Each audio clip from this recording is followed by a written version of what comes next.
దేవుని పరిశుద్ధ నామమునకు స్తోత్రం కలుగును గాక. ప్రభువైన యేసుక్రీస్తు నామంలో యేసయ్య మినిస్ట్రీస్ జూమ్ మీటింగ్ లో ఉన్న దేవుని బిడ్డలందరికీ, ఈ వాక్యం వింటున్న దేవుని బిడ్డలందరికీ హృదయపూర్వక వందనాలు. దేవునికి స్తోత్రం. దేవుని బిడ్డలారా, మరి బలమైన దేవుడు, సైన్యములకు అధిపతియగు ప్రభువు మనతో ఉన్నాడు. బలమైన కార్యాలను జరిగించే దేవుడు, మరి అన్ని విషయాల్లో మనకు తోడైండి సహాయం చేసే దేవుడు. ఆయనకి స్తుతులు, స్తోత్రాలు, మహిమ, ఘనత, ప్రభావాలు చెల్లిస్తున్నాను. అంతేకాదు, మరి 2025 సంవత్సరంలో తన కృపను కలగని ఆజ్ఞాపించి మహిమ పొందే సంవత్సరాన్ని దేవుడు మనకిచ్చాడు. మరి ఏ ఏ విషయంలో తన కృపను కలగడానికి ఆజ్ఞాపిస్తూ ఉన్నాడో అవన్నీ మనం పొందుకుంటున్నప్పుడు దేవుణ్ణి మహిమపరచాలి, దేవుణ్ణి స్తుతించాలి. అది ఈ టాపిక్ యొక్క అర్థం. దేవునికి స్తోత్రం. ఈరోజు మనం ధ్యానించుకునే వాక్య భాగము ఎస్తేరు గ్రంథము 2వ అధ్యాయము 10వ వచనం. మొర్దెకై నీ జాతిని నీ వంశమును కనపరచకూడదని ఎస్తేరునకు ఆజ్ఞాపించి ఉండెను గనుక ఆమె తెలపలేదు. దేవుని బిడ్డలారా, ఎస్తేరు గ్రంథము, ఎస్తేరు గురించి రాయబడిన విషయాలు ఉన్నాయి ఇందులో. అయితే మరి యెరూషలేములో నివసించే యూదులు బబులోనుకు చెరగొని తీసుకొని రాబడ్డారు. చెరగొని తీసుకొని రాబడ్డ వారిలో షడ్రకు, మెషకు, అబేద్నెగో, దానియేలు, మొర్దెకై, ఎస్తేరు వీళ్ళందరూ ఉన్నారు. అయితే ఎస్తేరుకు తల్లి తండ్రి ఇరువురు లేరు. అయితే మొర్దెకై ఎస్తేరు యొక్క పినతండ్రి కుమారుడు, అంటే అన్న వరుస అవుతాడు. తల్లిదండ్రులు లేని కారణాన ఎస్తేరును తాను పెంచుతూ ఉన్నాడు. తాను ఒక అన్న వరుస అయ్యేవాడైనా కూడా తల్లిదండ్రులు పెంచితే ఎంత జాగ్రత్తగా పెంచుకుంటారో అంత జాగ్రత్తగా ఎస్తేరును పెంచుతూ ఉన్నాడు. అలంకరణ విషయము, మాట్లాడే విషయము, మరి లోబడే విషయం, విధేయత విషయము అన్నీ మరి ఎస్తేరుకు నేర్పిస్తూ వచ్చాడు. ఆ క్రమంలోనే మరి అహష్వేరోషు రాజుకు భార్య కావాల్సి వచ్చినప్పుడు కన్యకలందరూ సమకూర్చబడ్డారు. కన్యకలందరూ సమకూర్చబడ్డప్పుడు యూదుల నుండి చెరగొని రాబడ్డటువంటి ఎస్తేరు కూడా కన్యక గనక ఆమె కూడా ఆ యొక్క కాంపిటీషన్కు సిద్ధమైపోయింది. అయితే ఏ కాంపిటీషన్కు? రాజుకు భార్య కావాలి. ఈ కన్యకలందరినీ సమకూర్చారు. ఇక్కడ 2వ అధ్యాయంలో 3వ వచనంలో చూస్తే, 2వ వచనంలో అందమైన కన్యకలను రాజు కొరకు వెదకనగును, అందు నిమిత్తం సౌందర్యవతులైన కన్యకలందరినీ సమకూర్చి షూషాను కోట అంతఃపురమునకు చేర్చి స్త్రీలకు కాపరియగు రాజు యొక్క నపుంసకుడగు హేగే వంశమునకు అప్పగింపబడ్డారు. అయితే శుద్ధీకరణ కొరకు సుగంధ ద్రవ్యాలు ఇచ్చారు.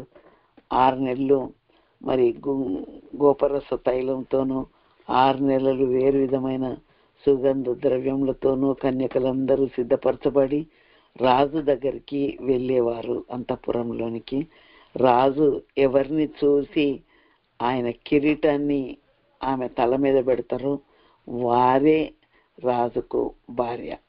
అయితే ఎస్తేరును అంతఃపురానికి వెళ్ళడానికి ముందు తాను పెంచుకుంటున్నటువంటి అన్నయ్య అయిన మొర్దెకై ఆజ్ఞాపిస్తున్నాడు. ఏమని? ఇదిగో ఎస్తేరు, నీ జాతిని నీ వంశమును కనపరచకూడదు అని ఎస్తేరునకు ఆజ్ఞాపించి ఉండెను. ఆజ్ఞాపిస్తారు కానీ ఆజ్ఞాపించిన మాటకు ఆమె తెలుపలేదు అనే మాట కూడా రాయబడి ఉంది అదే 10వ వచనంలో. అంటే ఆజ్ఞకు లోబడింది. దేవుని బిడ్డలు విధేయత కలిగిన వారుగా ఉండాలి. సాధారణంగా ఒక గుంపు కూడినరు అంటే మీరేంటి, మీరెక్కడ, మీ ఇంటి పేరేంటి, మీ వంశం ఏంటి, మీ గోత్రం ఏంటి, ఈ విధంగా మాట్లాడుతూ ఉంటారు. నేనైతే చాలాసార్లు ఇలాంటి క్వశ్చన్స్ను చూశాను, అనుభవించాను. నా భర్త గారు మరి గుంటూరు డిస్టిక్ అచ్చంపేట మండలంలో ఎంఆర్ఓగా పనిచేసినప్పుడు ఆయన ఎంఆర్ఓ సార్ కనుక వాళ్ళు అడగకపోయేదేమో కానీ నేను పిల్లలకి ఎప్పుడన్నా సెలవు ఉన్నప్పుడు నేను వెళ్ళేదాన్ని. వెళ్ళినప్పుడు అమ్మా మనది ఎక్కడమ్మా, మనది ఏ సైడ్ ప్రాంతము అంటే, సారు ఏంటి, సారు ఎక్కడ అంటే ఇవన్నీ తెలుసుకొని గ్రూపిజం చేయడానికి, ఓహో సారు మనోడేలే,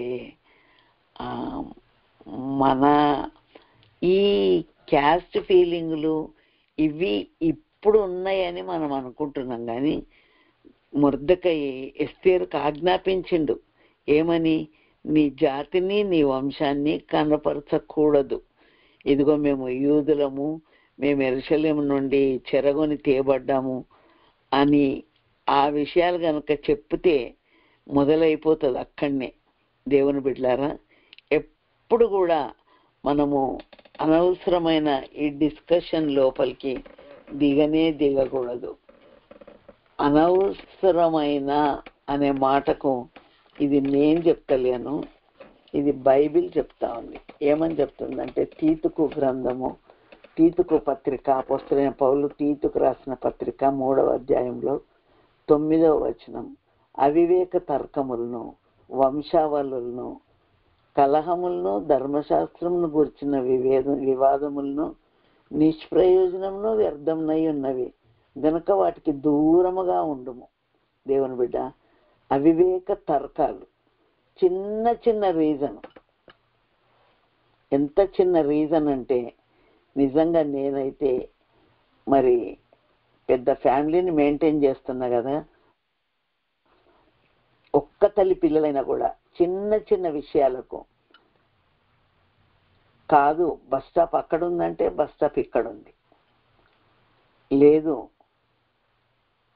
పలానా విధంగా అప్లై చేయాలంటే లేదు అట్లా కాదు ఇట్లా చేయాలి. అబ్బా ఇంతెందుకండి, ఫ్యామిలీ ప్రేయర్లో కూర్చుంటే అందరూ వచ్చేది. మా ఫ్యామిలీ ప్రేయర్ చాలా గంభీరంగా ఉండేదండి. అదేదో చనిపోయిన గేదె పగిలిపోయిన ముంతడు పాలు ఇచ్చిందట. అంటే ఆ ముంత లేదు, పాలు పట్టిన ముంత అంటే అది మట్టి కుండ, అది లేదు, ఆ గేదె కూడా లేదు. ఎందుకు లేని దాన్ని చెప్పడం, ఇప్పుడైతే లేదు కానీ ఒకప్పుడు మొత్తం 13 ఫ్యామిలీస్ ఫ్యామిలీ ప్రేయర్ చేసేదండి. మా అక్క ఇంట్లో మా ఇంట్లో కలిపే ఉండేది ఇల్లు. మరి 13 ఫ్యామిలీస్లో ఉన్న వాళ్ళందరూ వచ్చి కుటుంబ ప్రార్థన చేసేది. ఎంత చిన్న విషయాలు ఎదుటి వాళ్ళు తెచ్చిపెట్టేదంటే, కూర్చునే విషయం, నేను అక్కడ కూర్చుంటా అంటే నేను ఇక్కడ కూర్చుంటా. కొందరు కూర్చొని ఖాళీ ప్లేస్ ఎక్కడుందో అక్కడ కూర్చోరు, గమ్మున నువ్వు అక్కడ పో నేను ఇక్కడ కూర్చుంటా. ఆంటీ ఆ పాటే ఎత్తింది, మేము చెప్పిన పాట ఎత్తలేదు. అమ్మా 2 పాటలు పాడదాం రా, నువ్వు చెప్పిన పాట పాడదాము, ఆమె చెప్పిన పాట పాడదాం. సమాధానం కొరకు సరిగ్గా ప్రత్యుత్తరం ఇచ్చే వివేచనను పొందుకోవాల. ఎంత చిన్న విషయాల్లో అవివేక తర్కాలను తెచ్చిపెడతారంటే చెప్పొద్దు. మాట్లాడుతున్న మాటల్లోనే దేవుని బిడ్డ, అవివేక తర్కములు, ఈ వంశావళులు, ఇవన్నీ కలహాలతో నిండినవి. ధర్మశాస్త్రమును గురించిన వివాదము, ధర్మశాస్త్రంలో ఇట్లున్నదంటే క్రొత్త నిబంధనలో ఇట్లున్నది, ఆ వాయిద్యాలు వాయించవచ్చంటే వాయిద్యాలు వాయించకూడదు, పరిశుద్ధాత్మ ఉన్నదంటే పరిశుద్ధాత్మ లేదు, భాషలు ఉన్నాయంటే భాషలు లేవు. ఏదో ఒక రీజను, అవన్నీ నిష్ప్రయోజనమును వ్యర్థమునై ఉన్నవి అనే మాట రాయబడి ఉంది 9వ వచనంలో. గనుక వాటికి దూరముగా ఉండుము. దేవునికి స్తోత్రములు. దేవుని బిడ్డలారా, ఎస్తేరు తోటి మొర్దెకై చెప్పాడు, అమ్మా నీ జాతి ఏందో నీ వంశం ఏందో అసలు కనపరచొద్దు అని ఆజ్ఞాపించాడు. దేవుని బిడ్డ, ఈ రోజు కూడా మన ప్రేయర్ సెల్లో కానీ వాక్యం వింటున్న వారిలో కానీ, ఎందుకండి అందరం పీల్చుకునేది గాలి, అందరి లోపల ప్రవహించేది బ్లడ్, అందరం దేవుడు అనగానే ఆకాశం వైపు ఎత్తుతాం, అవునా? అందరం పీల్చుకునే గాలి కూడా ఒక్కటే, అన్నీ ఒకటే ఒకటే ఒకటే అయినప్పుడు మరి మన వాదన ప్రకారంగా రెండు ఎందుకైతాయి? ఏదైనా రెండు వచ్చినప్పుడే వాదం అవుతుంది. అపవాది అవ్వ దగ్గరికి వచ్చినప్పుడు ఎట్లా పడేసింది తెలుసా? ఇది నిజమా అని ఒక క్వశ్చన్ మార్క్ ఉంది. అంటే ఇది నిజమా అనగానే అవ్వ అనుమానంలో పడిపోయింది, అవును నిజమే అనలే. క్వశ్చన్ మార్క్ ఎప్పుడైనా తల వంకరనే, తోక కూడా వంకరనే. దేవుని బిడ్డ, ఈ ప్రశ్నార్థకంగా ఉండడం అనేది జీవితంలో చాలా నష్టాన్ని కలుగజేస్తుంది. నా దేవుడు మమ్మల్ని పుట్టించిండు, మేమందరము ఆయన పిల్లలం, ఆయన మేపే గొర్రెలం, ఆయన పిల్లలం మేము. ఆ విధంగా భావం కలిగి ఉండాలి కదా. ఈ జాతులు, వంశాలు, కులాలు, గోత్రాలు ఇవి మాట్లాడాల్సిన అవసరం ఏముంది? కొంతమందికి అది చెప్పుకోకపోతే అసలు నిద్ర పట్టదు. అబ్బో, అవసరం వచ్చినప్పుడు తప్పకుండా చెప్పుకుంటారు. నేను ఎటువంటి వ్యక్తులైనా కానీ నేను చూసిన విషయమే చెప్తున్నా. ఎంత జల్దీ కలిసిపోతారో, ఎట్లా మింగిలైపోతారో చెప్పొద్దు. మొర్దెకై చెప్తుండు, నీ జాతిని నీ వంశంను అసలు కనపరచొద్దు, వాటిని తెలవనియొద్దు, వాటిని గురించి మాట్లాడొద్దు. దేవుని బిడ్డ, దేవుని బిడ్డలందరికీ దేవుడు చెప్తున్నమాట, ఈ వాటికి దూరంగా ఉండు. ఈ వంశావళుల గురించి, ఈ అవివేక తర్కములను గురించి, ఈ ధర్మశాస్త్రం గురించి, బైబిల్లో నీకు ఏదైనా అర్థం కాకపోతే దేవుని సన్నిధిలో ప్రార్థన చేసి వదిలేసే, అంతే. రోమీలకు రాసిన పత్రిక 13వ అధ్యాయం నేను చదువు. రోమీలకు రాసిన పత్రిక 13వ అధ్యాయం.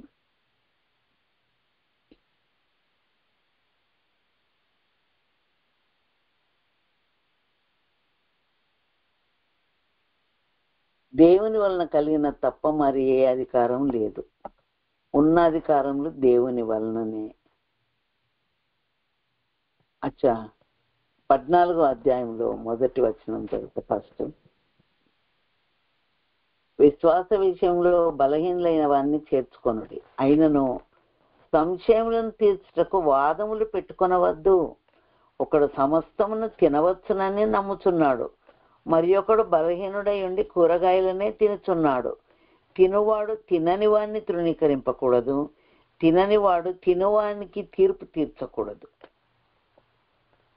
పరుని సేవకునికి తీర్పు తీర్చుటకు నీవెవడవు? అతడు నిలిచిండుటైనను పడి ఉంటైనను అతని సొంత యజమానుని పనియే. ఒకడు ఒక దినము కంటే మరి ఒక దినం మంచి దినమని ఎంచుచున్నాడు, మరి ఒకడు ప్రతి దినమును సమానముగా ఎంచుచున్నాడు. ప్రతివాడు తన మట్టుకు తానే తన మనసులో రూఢిపరచుకొనవలెను. దినమును లక్ష్య పెట్టువాడు ప్రభు కోసరమే లక్ష్య పెట్టుచున్నాడు. తినువాడు దేవునికి కృతజ్ఞతాస్తుతులు చెల్లించుచున్నాడు గనక ప్రభు కోసరమే తినుచున్నాడు. తినని వాడు ప్రభు కోసరమే తినుట మాని దేవుని కృతజ్ఞతాస్తుతులు చెల్లించున్నాడు. మనలో ఎవడును తన కోసమే బ్రతకడు, ఎవడును తన కోసమే చనిపోడు. మనము బ్రతికినను ప్రభు కోసమే బ్రతుకుతున్నాము, చనిపోయినను ప్రభు కొరకే చనిపోతున్నాము.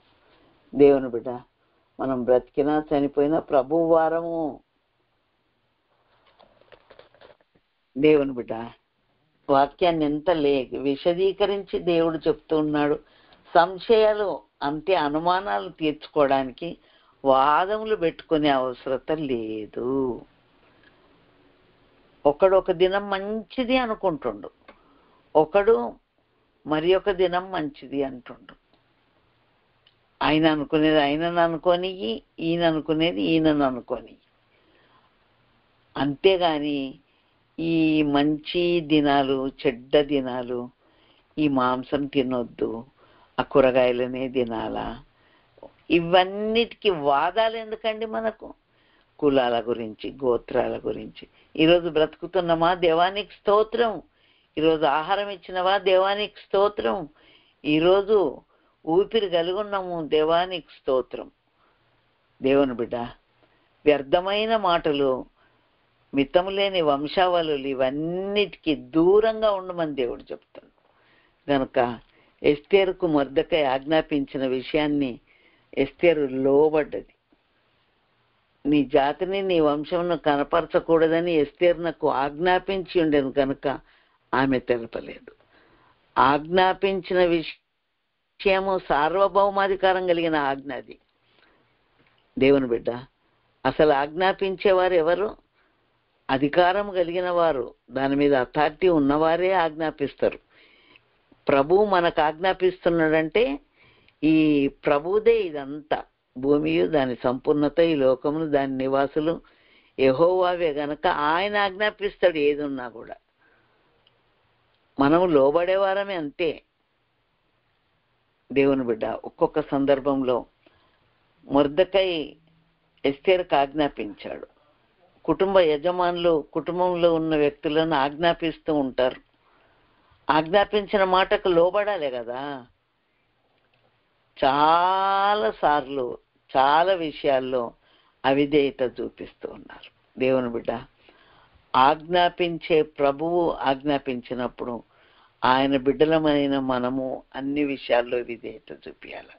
కుటుంబంలో ఆజ్ఞాపించే వ్యక్తి ఉన్నప్పుడు అన్ని విషయాల్లో విధేయత కలిగిన వారమై ఉండాలి. అంటే ఒకవేళ తప్పుడు విషయాలు ఆజ్ఞాపిస్తే కూడా విధేయత ఉండాలనా? అట్లా అడిగేవారు కూడా ఉన్నారు. కానీ ఆ విధేయత ఆ వ్యక్తిని మనం పట్టుకునేటట్టుగా చేస్తుంది తెలుసా? బైబిల్లో వ్రాయబడి ఉంది. ఏమని ఉందనంటే, కీర్తనల గ్రంథంలో ఉంది, కట్టడ వలన కీడు కల్పించు దుష్టుల పాలనలో నీకు పొందు కలుగునా అని ఉంది. అంటే కట్టడ ఏంటి? ఉదాహరణకి ఒక సంఘం గురించి చెప్తున్నా. కట్టడేంటి? పాస్టర్కు లోబడాల. 94 కీర్తన 20వ వచనంలో ఉన్న విషయం నేను చదివాను. కట్టడ వలన కీడు కల్పించు దుష్టుల పాలనతో నీకు పొందు కలుగునా. ఇంతెందుకండి, 1 సమూయేలు 25వ అధ్యాయంలో అబీగయిలు ఉంది. అబీగయిలుకు భర్త నాబాలు. నాబాలు త్రాగేవాడు, దేవుని బిడ్డలను లెక్కించేవాడు కాదు, ఇష్టమున్నట్టు మాట్లాడేవాడు. ఎదుటివారు చేసిన మేలును తలంచకుండా ఉన్నటువంటి స్థితిలో మత్తునిగా ఉండిపోయాడు. కట్టడేంటి? భర్తకు లోబడాల. మరి కీడు కల్పిస్తా ఉన్నాడు కదా, అలాంటప్పుడు పొందుగలుగుద్దా? అబీగయిలు పోయి గమ్మున ఏమీ చెప్పక చేయాల్సింది చేసేసింది. దానికి నేను ఎన్నోసార్లు చెప్పాను ఉపమానం. సపోజ్ మీ ఇంట్లో స్టవ్ మీద పని చేస్తున్నప్పుడు ఏదన్నా మంట వచ్చింది అనుకో, ఏమండి మంట ఆర్పడానికి నీళ్ళు పోయాలనా అని ఆఫీస్కి వెళ్ళిన భర్తను అడుగుతారా? లేకపోతే స్కూల్కి వెళ్ళిన మన పాప కింద పడిపోయిందట వెళ్ళాలనా అండి అని అడుగుతారా? ఇమ్మీడియట్ రియాక్షన్ ఉంటుంది కదా. ఎందుకంటే పాప కింద పడ్డది, రక్తం వస్తుంది అని అన్నప్పుడు తల్లి కానీ తండ్రి కానీ పరిగెత్తిపోతారు కదా. పర్మిషన్ అడగడం ఏంటి? దేవుని బిడ్డ, కట్టడ వలన కీడు కల్పించే దుష్టుల పాలనలో పొందుగలగదు గనక అప్పుడు ఇమ్మీడియట్ యాక్షన్ దైవ జ్ఞానంతో నిర్ణయాలు తీసుకో. దేవునికి స్తోత్రం. ఈ యొక్క మొర్దెకై ఆజ్ఞాపించిండు, ఎస్తేరు లోబడ్డది. అంతేగాని నువ్వేంది నాకు ఆజ్ఞాపించేది, మా అమ్మ నాయనే లేరు, నువ్వు ఒక అన్నవు, నువ్వు గమ్మునుండు, ఆ మాట అనలేదు. అట్లా అంటారా? రూతు సిస్టర్ అట్లా వాక్యం చెప్తుంది ఏంది అనుకుంటారేమో. ఈ రోజుల్లో వినే మాటలు అట్లనే వినబడుతున్నాయి కదా. నువ్వు గమ్మునుండి నువ్వేంది చెప్పేది? దేవుని బిడ్డ, దేవుని వాక్యానుసారంగా బుద్ధి చెప్పిన వారిని మన్నించి గౌరవించి వారి మాటలకు లోబడాలని బైబిల్లో ఉంది. మొర్దెకై చెప్పిన మాటకు ఎస్తేరు లోబడింది. అందుకే ఆ జనాంగం అంతటినీ దేవుడు కాపాడదు, వారిని వాడుకున్నాడు, మొర్దెకైని ఎస్తేరును. సరే, ఎస్తేరు కూడా ఏం చేసిందో చూద్దాం. 4వ అధ్యాయంలో 17వ వచనం. ఇది మరొక పాయింట్ అన్నట్టు. దేవుని బిడ్డ, బలమైన దేవుడు, సైన్యములకు అధిపతి అయిన దేవుడు 2025వ సంవత్సరంలో కృప కలగని ఆజ్ఞాపించి మనకు చెప్తున్న మరొక పాయింట్ ఇది. ఎస్తేరు తనకు ఆజ్ఞాపించిన అంతటి ప్రకారముగా మొర్దెకై కూడా చేశాడు. దేవుని బిడ్డ, దేవుని బిడ్డలము అనుకున్నప్పుడు ఏది మేలుకరమైందో దానికి వాళ్ళు చిన్నోళ్ళైనా పెద్దోళ్ళైనా ఎదుటి వారు తప్పకుండా గౌరవించి ఆ మాటను స్వీకరించాల్సిందే. మొర్దెకై అంటే పెంచిండు అన్న, తల్లిదండ్రులు లేకపోతే ఎస్తేరును పెంచిండు. మరి నీ జాతిని నీ వంశంను తెలియపరచకమ్మా అన్నప్పుడు సరే ఆ మాటకు లోబడింది, ఆజ్ఞకు లోబడింది, ఎవ్వరికి తెలుపుకోలేదు. మరి ఇప్పుడు ఎస్తేరు కూడా ఆజ్ఞాపించడం ఏంటి? దేవుని బిడ్డ, ఎస్తేరు తన జనాంగాన్ని కాపాడుకోవడానికి దేవుని దగ్గర ఉపవాసం ఉండి ప్రార్థన చేయమని చెప్పింది. ఆమె తప్పు చెప్పలే.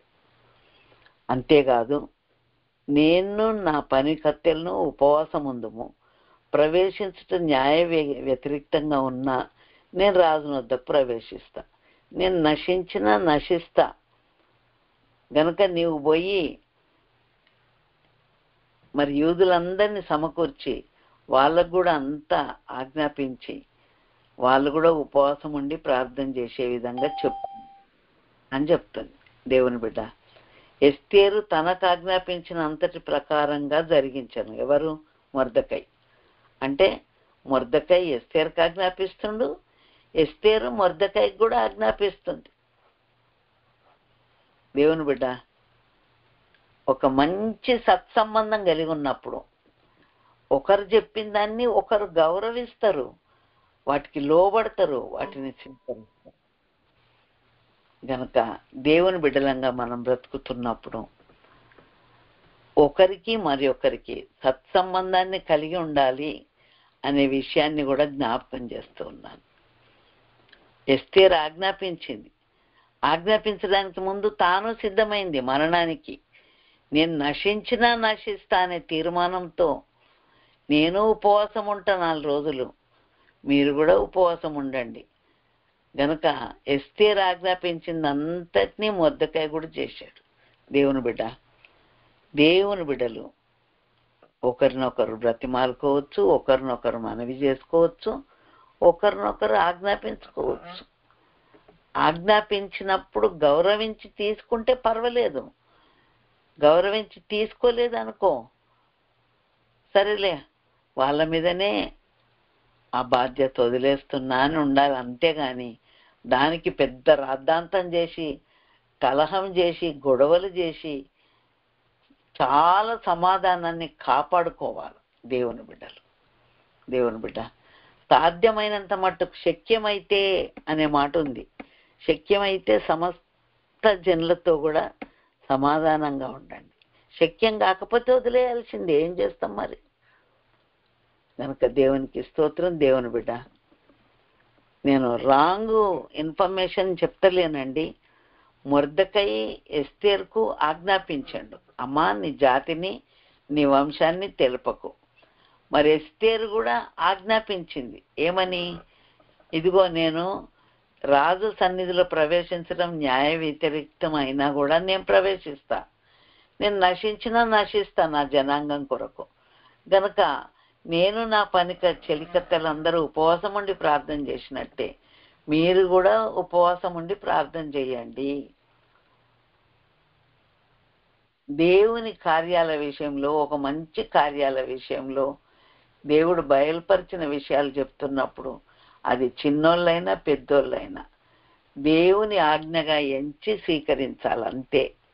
దేవునికి స్తోత్రములు. దేవుని బిడ్డ, బాలుడైన సమూయేలు ఏలీ కుమారులంత పెద్దోడేం కాదు. ఏలీ వృద్ధుడు. ఏలీ కుమారుడైన హోప్ని, ఫినెహసు యాజకత్వం చేసే కుమారులే. కానీ దేవాలయంకి వచ్చిన స్త్రీలతో రాచకార్యాలు చేస్తూ బలి అర్పించకముందే మాంసము తమకిమ్మని తీసుకుంటూ అలాగే దేవునికి అసహ్యమైన కార్యాలు చేసినప్పుడు సమూయేలుతో దేవుడు చెప్పినప్పుడు ఆ విషయాలన్నీ సమూయేలు ఏలీకి తెలియజేశాడు. దేవుని బిడ్డ, దేవుని విషయాలు బయలుపరచబడ్డప్పుడు చిన్నోళ్ళైనా పెద్దోళ్ళైనా స్వీకరించగలిగే మనసు ఉండాలి. అది దేవుని మాటనా కాదా అది తెలుసుకునేంత వివేచన గల హృదయాన్ని కూడా కలిగి ఉండాలి. ఎస్తేరు ఆజ్ఞాపించిన ప్రకారంగా మొర్దెకై చేసిండు. మొర్దెకై ఆజ్ఞాపించిన ప్రకారంగా ఎస్తేరు చేసిండు. అంటే ఉభయులకు కూడా సత్సంబంధాలు సరి అయిన అవగాహన ఉంది. దేవుని బిడ్డలైన వారు సరి అయిన అవగాహనతో అర్థం చేసుకొని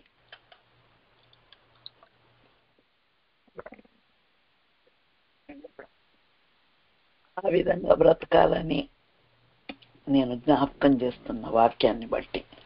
దేవుని బిడ్డ, మీ అందరికంటే నేను చిన్నదాన్నో పెద్దదాన్నో ఆ వయసుతో నిమిత్తం లేకుండా దేవుని మాటలు మాట్లాడుతున్నా.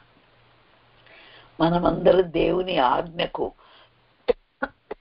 దేవుని మాటలకు లోబడే జీవితం జీవించాలి. దేవుడు తన కృప ద్వారా మనకు ఆజ్ఞాపిస్తున్న విషయాలన్నిటికీ మనం లోబడాల్సిందే. మన దేవుడు కృపగల దేవుడు. ఆయన హృదయపూర్వకంగా నరులకు విచారమైనను బాధ అయినను కలగజేయడు. కావలసుకొని పని చెయ్యడు. సాధ్యమైనంత మట్టుకు మనల్ని క్షమించి మనల్ని అర్థం చేసుకొని దానియేలు విషయంలో వాళ్ళందరినీ నేరారోపణలు చేసిన సమయము కనిపెట్టి దేవుడు బుద్ధి చెప్పిండట వాళ్ళకు. దేవుని బిడ్డ, సమయం కొరకు చూస్తాడు. నీ జీవితంలో, నా జీవితంలో దేవుని ఆజ్ఞకు లోబడే మనస్సు మనకుందా? దేవుని బిడ్డలము ఒకరినొకరము లోబడే మనసు మనకుందా? ఎవరికి వారే నేను చాలా గొప్ప వ్యక్తిని, నేను చాలా అధికారం గల వ్యక్తిని అనుకుంటే పొరపాటు పడ్డట్టే. దేవుని బిడ్డలమైన మనము ఒకరినొకరు గౌరవించుకొని, ఒకరినొకరు ప్రేమించుకొని, ఒకరినొకరు గౌరవించుకొని తగ్గించుకొని దేవుని ఆజ్ఞకు లోబడి బ్రతకాలి. అట్టి కృపను దేవుడు మనందరికీ దయచేయునుగాక. ఆమేన్. ఒక వాగ్దాన వాక్యం చదువుతానండి.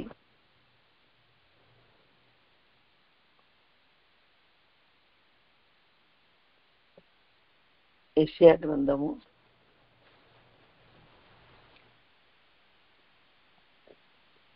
66వ అధ్యాయము 2వ వచనం. ఎవడు దీనుడై నలిగిన హృదయం గలవాడై నా మాట విని వణుకుచుండునో వానినే నేను దృష్టించుచున్నాను. ఇది దేవుని వాగ్దానం. దేవుని బిడ్డలారా, దేవుని నోట నుండి వెల్లడయ్యే ప్రతి మాటకు విని వనకాలి.